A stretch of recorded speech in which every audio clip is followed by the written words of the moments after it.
this video, I'm going to demonstrate some functionality for calculating basic portfolio statistics. We have some historical return data for two stocks, stock A and stock B. We have yearly annualized returns for 2010 through 2014.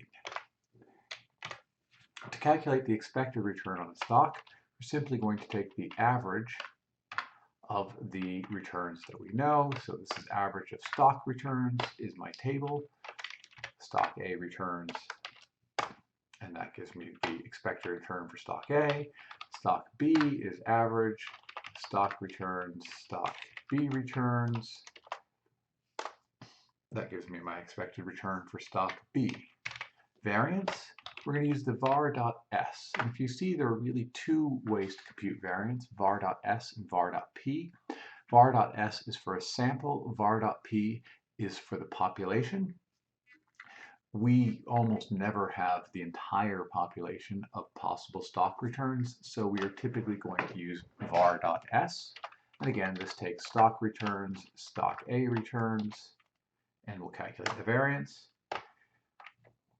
Or we can calculate var.s, stock B, stock returns, stock B returns, and gives the variance of stock B. To calculate the standard deviation, we can do that in two different ways. stdev.s, stock return of stock returns, stock A returns. Alternatively, take the square root of the variance. We're going to calculate covariance and correlation. These will be useful when we are looking at the portfolio. So the covariance is simply covariance.s, stock returns stock A, stock returns stock B, and that gives some measure of when A moves, B is going to move in the opposite direction most of the time. Correlation, the function is correl, and again, take stock returns stock A, stock returns stock B, negative 97.40. So these are almost 100% negatively correlated, meaning that they just about, when A goes up, B goes down, and in a proportional fashion. Okay, now we're going to look at portfolio weights. So we're going to pretend we have a portfolio that is 12% stock A and 88% stock B. This is set up so that if I put 40%, the portfolio weight for stock B is simply 1 minus the portfolio weight for stock A. We're going to compute the expected return in a couple of different ways. First, what we can do is go over to this table and compute the returns on this portfolio for every year. So that would be 40%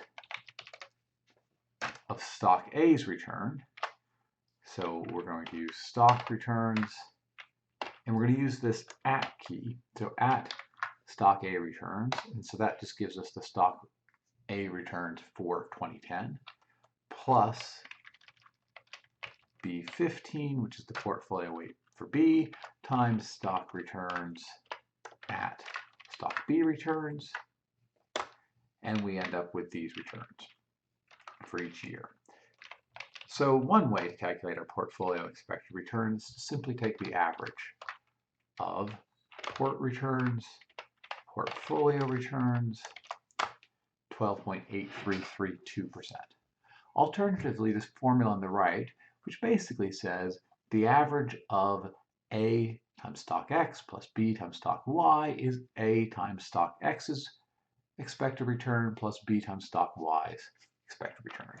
So it's going to be portfolio weight A times expected return for stock A plus portfolio weight B times expected return for stock B, 12.83. Let me format that as %4.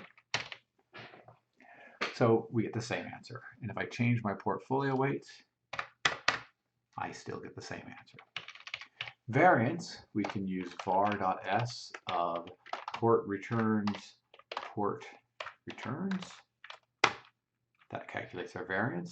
Alternatively, we can use the formula on the right, which would be A squared times the variance of stock A plus B squared times the variance of stock B plus 2 times A times B times the covariance. And we should get the same answer. So that's the formula on the right. And standard deviation, we can either use stdev.s of portfolio returns, or we can use the square root of the portfolio variance. And those are all of the portfolio statistics that we might need for the time being.